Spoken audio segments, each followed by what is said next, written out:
अब्दुल सत्तार खां ମୋ ସାହି ପଡ଼ିଶା ଲୋକ ଏଠି। ଆଉ ଏଇ ଯେଉଁ ଆମର ଯେଉଁ ଝିଅଟି ବାହାଘର ହେଇଥିଲା ଜିନତ ଖାତୁନ, ତା ସ୍ୱାମୀ ନାଁ ହେଉଛି ସେ ସାବିର ଅଲି। ତାର ବହୁତ ତାକୁ ଟର୍ଚର କରିବାରୁ ସେ ଝିଅଟି ତାର ସୁସାଇଡ୍ କରିଛି କି ତାକୁ ମାରିଦେଇଛନ୍ତି, ସେମିତି ଆମେ ସେ ବିଷୟରେ କ୍ଲିଅର ଜାଣିନୁ। ତାର ଆମେ ରିପୋର୍ଟ ବହୁତ ଥର ଆମେ ଚେଷ୍ଟା କରିଛୁ ଜାଣିବା ପାଇଁ, ଆଉ ତାର ଏପର୍ଯ୍ୟନ୍ତ କୌଣସି ସମାଧାନ ହେଇପାରିଲା ନାହିଁ। ତେଣୁ ଜଣକୁ ଗିରଫ କରାଯାଇଛି, ଆଉ 3 ଜଣ ବାହାରେ ଅଛନ୍ତି, ତାଙ୍କୁ ଏପର୍ଯ୍ୟନ୍ତ ଆରେଷ୍ଟ କରାଯାଇନାହିଁ। ଗିରଫ ହେଇଛି, ଶ୍ୱଶୁର ଗିରଫ ହେଇଛନ୍ତି। କୋଉ ଥାନା? ଆମର ତିର୍ତ୍ତୋଲ ଥାନା। ଆଉ କାହା ନାଁରେ ଆପଣଙ୍କର ଅଭିଯୋଗ ଥିଲା? ତାର ଦେଢ଼ଶୁର ଅଛି, ଆଉ କୌଶର ଅଲି, ଆଉ ତା ସ୍ୱାମୀ, ଆଉ ସେ ସାବିର ଆଲମ, ଆଉ ତାର ଶାଶୁ ରହିମା ଖାତୁନ ଶାଶୁ। ଏମାନଙ୍କ କାହାକୁ ଗିରଫ କରାଯାଇନାହିଁ। ଏ 3 ଜଣ ବାହାରେ ଅଛନ୍ତି, କେବଳ ଜଣେ ଶ୍ୱଶୁରକୁ କେବଳ ଗିରଫ କରାଯାଇଛି। ଥାନାକୁ ଗଲା ପରେ ଥାନା ବାବୁ କ'ଣ କହୁଛନ୍ତି? ଥାନା ବାବୁ କହୁଛନ୍ତି ହଁ ଆମେ ଆଇଆଇସି କତି ବହୁତ ଥର ଯାଇଛୁ, ଆଇଆଇସି କହୁଛନ୍ତି ଆମେ ତାକୁ ଆରେଷ୍ଟ କରିବୁ, ଏଇ କରିବୁ, ଦେଖିବୁ। ତାପରେ ଏସ୍ପି ଅଫିସ୍ ବି ଯାଇଥିଲୁ, ଏସ୍ପି ଦେଖା କରିଥିଲେ। ଏସ୍ପି ବି କହିଥିଲେ ଯେ କି ହଁ ମୁଁ ପାସପୋର୍ଟ ଦେଖା କରିଛି, ଇଏ କରିଛି, ତ ଚେଷ୍ଟା କରିଛି ତାଙ୍କୁ ଆରେଷ୍ଟ କରିବା ପାଇଁ, ଆମକୁ ଆଶ୍ୱାସନା ଦେଇଛନ୍ତି। ଯେହେତୁ ଆମକୁ ଏସ୍ପି ଉପରେ ଆମର ଭରସା ଅଛି, ସେ ଆମକୁ ନିଶ୍ଚିତ ନ୍ୟାୟ ଦେବେ। ତେଣୁକରି ବର୍ତ୍ତମାନ ଲେଟ୍ ହେଉଛି, ତେଣୁ ଆମର ଦୁଃଖିତ। ବାରମ୍ବାର ଆମେ ଦ୍ୱାରସ୍ଥ ହେଲା ପରେ ବି ଆମର ଏପର୍ଯ୍ୟନ୍ତ କାର୍ଯ୍ୟଟା ସମ୍ପୂର୍ଣ୍ଣ ହେଇପାରୁନି। ଏସ୍ପି ଦେଖା କରିବାକୁ 15 ଦିନ ଖଣ୍ଡେ ହେଇଯିବ ପାଖାପାଖି, ଏପର୍ଯ୍ୟନ୍ତ କେହି ଗିରଫ ହେଇନାହାନ୍ତି। କ'ଣ ଦାବି ରହୁଛି ଆପଣଙ୍କର? ଆମେ ଚାହୁଁଛୁ ତାଙ୍କୁ ସଜା ଦିଆଯାଉ, ଯାହା ଅଛି ପୁଙ୍ଖାନୁପୁଙ୍ଖାନ ତଦନ୍ତ ହେଇକି ସବୁ କ୍ଲିଅର ଆମ ସାମ୍ନାରେ ସେଇଟା ମାନେ ଜଣାପଡ଼ୁ ଯେ ଆମେ ପ୍ରକୃତ ଘଟଣାଟି କ'ଣ। ଏ ଜିନିଷ ଝିଅର ଜିନିଷ ପଡ଼ିଛି ଏଠି ଟିକେ ଦେଖନ୍ତୁ। ଆମେ ସବୁ ଜିନିଷ ଦେଇଥିଲୁ, କ'ଣ ଝିଅର ଜିନିଷ ନେବା ପାଇଁ ଯାଇଥିଲୁ, ତାକୁ ସେମିତି ତାକୁ ଶାରୀରିକ ମାନସିକ ତାକୁ ଜିନିଷ କେବେ ଆଣିଲେ? ଝିଅର ଜିନିଷ ଆଇଛି, କାଲି ଆଇଛି, ପୋଲିସ ଥ୍ରୁରେ କାଲି ଆଣିଲେ? ପୋଲିସ ଥ୍ରୁରେ ଆଇଛି। ଏବେ ଆପଣଙ୍କର ଦାବି ରହୁଛି ସେମାନଙ୍କୁ ଗିରଫ କରିବା? ଆମେ ଚାହୁଁଛୁ ତାଙ୍କୁ ନିଶ୍ଚିତ ମାନେ ଯେତେ ଯଥାଶୀଘ୍ର ତାଙ୍କୁ ଆରେଷ୍ଟ କରାଯାଉ, ଦୋଷୀକୁ ତାଙ୍କୁ ଦଣ୍ଡ ଦିଆଯାଉ, ଆମେ ଏହା ଚାହୁଁଛୁ। ଆଜି ଆପଣ ଏତେ ଗୁଡ଼େ ଲୋକ ଏକାଠି ହେଇଛନ୍ତି ସେଇ ଝିଅ ପାଇଁ କି? ଆଜି ସେଇ ଝିଅ ପାଇଁ ହେଇଛୁ। କିଛି କାର୍ଯ୍ୟାନୁଷ୍ଠାନ ନହେଲା, ଯଦି ନହେଲେ ଆମେ ପୁଣି ଏସ୍ପି ଅଫିସ୍ ଘେରାଉ କରିବୁ। ଆଉ କ'ଣ ଏସ୍ପି ଅଫିସ୍ ଧାରଣା ଦେବୁ, କିନ୍ତୁ ସେଠି ଘେରାଉ କରିବୁ, ପୂଜା କରିବୁ। ଆଉ କ'ଣ ଆମର ଏଇ ରହୁଛି ଡିମାଣ୍ଡ, ଏ ରହୁଛି। ଆପଣ ଚ୍ୟାନେଲ୍ ମାଧ୍ୟମରେ ଆମେ କହୁଛୁ, ଆମେ ଏସ୍ପି ସାର୍ଙ୍କୁ କହୁଛୁ, ସେ ଯେମିତି ଯଥାଶୀଘ୍ର ଆମକୁ ନ୍ୟାୟଟା ତାଙ୍କୁ ଦିଅନ୍ତୁ, ଆଉ ଯାହା ଯେଉଁମାନେ ବାହାରେ ଅଛନ୍ତି ତାଙ୍କୁ ଆରେଷ୍ଟ କରାଯାଉ। ଆମ ନାଁ ହେଉଛି ରମଜାନ ଅଲି ଆନସାରୀ। କ'ଣ ଆପଣଙ୍କର ଅଭିଯୋଗ କ'ଣ? ଆମର ଅଭିଯୋଗ ଇଏ ଅଛି, ଏପ୍ରିଲ 28 ତାରିଖରେ ଝୁଅ ବାହା ଦେଇଥିଲି କେଉଁଠି ଜଗନ୍ନାଥପୁର, ଶେଖ ସାବିର ଆଲମକୁ, ସାଦତ ଅଲି ପୁଅକୁ। ତାପରେ 3.5 ମାସ ହେଲା ତାକୁ ଘର ଲୋକ ମାରିଦେଲେ। ଆମକୁ ଜଣେଇଲେ ନାହିଁ କି ଝିଅଟା ମରିଯାଇଛି। ସେ ଘର ଭିତରେ ମାନେ ସମସ୍ତେ ବସିଥିଲେ, ଆମର ଜ୍ୱାଇଁ ଗଲେ ସେଠି। ତାପରେ ସେ ଦେଖିଲା ବେଳକୁ ଝିଅ ମରି ପଡ଼ିଛି ଖଟ ଉପରେ, ଆଉ ତାକୁ ଶୁଆଇ ଦେଇଛନ୍ତି। ଆମକୁ ସାଙ୍ଗେ ସାଙ୍ଗେ ଫୋନ୍ କଲେ କି ବାପା ତୁମେ କେଉଁଠି ଅଛ?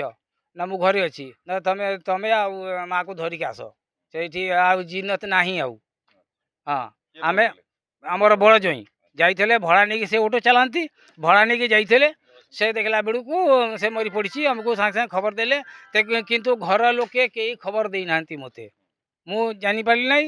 ଆମର ଜ୍ୱାଇଁ ଯଦି ଯାଇଥାନ୍ତେ, କି ରାତି ଭିତରେ କ'ଣ କରିଥାନ୍ତେ ବି ଆମେ ଜାଣିପାରିନଥାନ୍ତୁ। ତାପରେ ହଁ, ତାପରେ ଆମେ ସେଠି ଦେଖିଲୁ ଏମିତିଆ ଅଛି। ସେଠି ଲୋକ ମୋତେ ଘେରିଲେ, ମୁଁ କାହା କଥା ନ ଶୁଣି ଥାନାକୁ ଆମେ ପଳେଇଲୁ, ତିର୍ତ୍ତୋଲ ଥାନା। ସେଠି FIR ଦାୟର କଲୁ। ତାପରେ ଆମକୁ କହିଲେ ଠିକ୍ ଅଛି, ଆମେ ତାକୁ ଆରେଷ୍ଟ କରିବୁ। ହଁ, ଆମକୁ ଭରସା ଦେଲେ, ଆମେ ଆଇଲୁ ସେଠୁ। ତାପରେ ଦେଖିଲା ବେଳକୁ ଦ୍ୱିତୀୟ ଦିନ 2ଟା ବେଳେ ତା ଶ୍ୱଶୁରକୁ ଗିରଫ କରି ନେଇଗଲେ। ରାତି ସାରା ଥାନାରେ ରଖିଲେ, ସକାଳୁ 17 ତାରିଖ ତାକୁ ଫରୱାର୍ଡ଼ କଲେ। ତାପରେ ଆଉ ଯେ ଦୋଷୀ ଅଛନ୍ତି, ଜ୍ୱାଇଁ ବାହାରେ ଅଛନ୍ତି, ଆଉ ବଡ଼ ତାର ଦେଢ଼ଶୁର ସେ କସର ଅଲି, ସେ ବି ଘରେ ଥିଲେ, ଆଉ ମାନେ ତା ବଡ଼ ଯା ଆଉ ରହିମା ବିବି ଏସବୁ ଘରେ ଥିଲେ। ଆଚ୍ଛା, ଏମାନଙ୍କୁ ଏପର୍ଯ୍ୟନ୍ତ ଗିରଫ କରିନାହାନ୍ତି। ଆମକୁ ବାରମ୍ବାର ପୋଲିସ ବାଲା ଇଏ କରୁଛନ୍ତି, ଆଶ୍ୱାସନା ଦେଉଛନ୍ତି ଯେ ଆମେ ତାକୁ ଗିରଫ କରିବୁ, କିନ୍ତୁ ଏପର୍ଯ୍ୟନ୍ତ କିଛି ତଦନ୍ତ କରାଯାଇନି, ଗିରଫ କେହି ହେଇନାହାନ୍ତି। ହଁ, ଜଣେ ଗିରଫ ହେଇଛନ୍ତି। ଆଉ ଆମେ ଦେଖିଲୁ ଯେ ଏପର୍ଯ୍ୟନ୍ତ ସେମାନେ ଗିରଫ ନ ହେଲେ ଆମେ ଏସ୍ପି ଦ୍ୱାରକୁ ଗଲୁ। ହଁ, ସେଠି ଗଲୁ, ସେ ତାକୁ ଦେଖା କଲୁ, ତାକୁ ଲିଖିତ ଆକାରରେ ବି ଦେଇଛୁ ଆମେ କି ଆମର ଜ୍ୱାଇଁ ବାହାରେ ଅଛି, ତାକୁ ଶୀଘ୍ର ଡାକନ୍ତୁ, ଆଉ ତାର ପାସପୋର୍ଟ ରଦ୍ଦ କରାଯାଉ, ଆଉ ତାକୁ ଗିରଫ କରାଯାଉ। ଏସ୍ପି ଆମକୁ ଶୁଣାଇଦେଲେ କି ଠିକ୍ ଅଛି, ଆମେ ତାକୁ ଇ କରିବୁ, କିନ୍ତୁ ମଝିରେ ଛୁଟି ପଡ଼ିଗଲା, ସେ କିଛି ନାହିଁ। ତାପରେ ଆମେ ଏପର୍ଯ୍ୟନ୍ତ ଖବର କିଛି ପାଇନୁ କି ଆରେଷ୍ଟ ହେଇନାହାନ୍ତି। आउ आमे तो आशा रखीचु जे कौन आपनकर दाबी कोन रहउछ आमर होची दाबी जे ताकू माने दोषी को दंड दिया जाऊ आमको न्याय दिया जाऊ अन्य माने हाँ। जे बाकी अछन सेमानकु से मानकु अरेस्ट करा जाऊ आ से मानकु दंड दिया जाऊ आमे आ झियो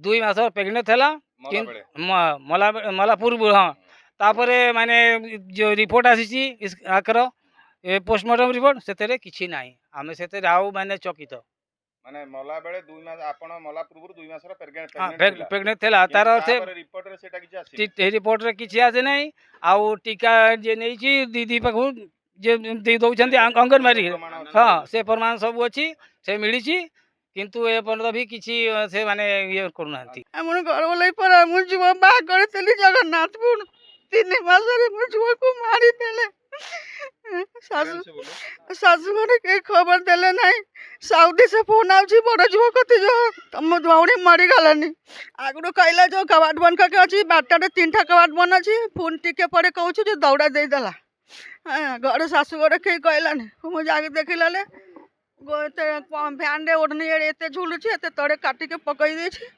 आम जुआ को शोई देछि के साई पड़ोसी के नथेला कबाट दे के सब परिवार भीतर थेले बारू लोक कोई नथेले जाके देखिला हले एमतिया झुआ को मारी देले केते दिन हेला 3 मास रे बाहर पड़े तापर मला 1.5 मास हे जीवो कोन आगुरु बाहागर केते मास केते दिन हेला 3 मास 6 मास रा बाहागर 6 मास बाहर पर कोन जे टर्चर करथिले तां घर लोक आज्ञा ए बाबदरे आपन खबर आगुरु आसीची हाँ कहते मुझे बुझे सुझे कली गली न्याय नहीं के झुआ को नहीं गली बड़ बोई जाइए नहीं जाइए 2 थर जाइए बुझे के आइली कहले हाँ सब भल ठीक है टाइम ना सदा बेर कहले जिनस आन ये आना से आना इन सब करके हाँ ये सब टर्चर करते ससुर देढ़सुर शाशु सब नंदा माने आठ एठी आचिक ये करते से भी आईते सारा नंद देखा आइला कहला जे से गाँव के झुआ देवा के चाहूनी मुझे तो पाप कर मुझे झुआ को मारी देले 2 मास प्रेग्नेंट में चला कौची नहीं किसी नहीं 2 मास प्रेग्नेंट हाँ आंगनबाड़ी टीका नहीं छी जगतसिंहपुर 2 थर डॉक्टर के जाइछंती प्रधान डॉक्टर के ने सब रिपोर्ट नहीं के आइछि औषध एते औषध दे छी सब दे छी कौची नहीं कौची नहीं पीला नहीं कुआड़ गला पीला आंगनबाड़ी से टीका नहीं छी मेडिकल रे सब नहीं छी थाना रे एफआर दला पर कोन हला एफआर दिया हैला आ देखी से खाली ससुर के नहीं छंती आ देढ़सुर आ स्वामी तो बाहर अच्छा स्वामी कहते आउछि प्लेन रे बसीगला फोन तक पचाला कहছে नाई से मालिक छुट्टी देला नाई एयरपोर्ट रे फिर के चली गला एमती अच्छी एबे कोन दाबी कोन रहउछ दाबी से जे माने दोषी अछंती से धरी के एडजस्ट करा जाऊ दंड दिया जाऊ मोर झुआ के जेमता कर सेम देखा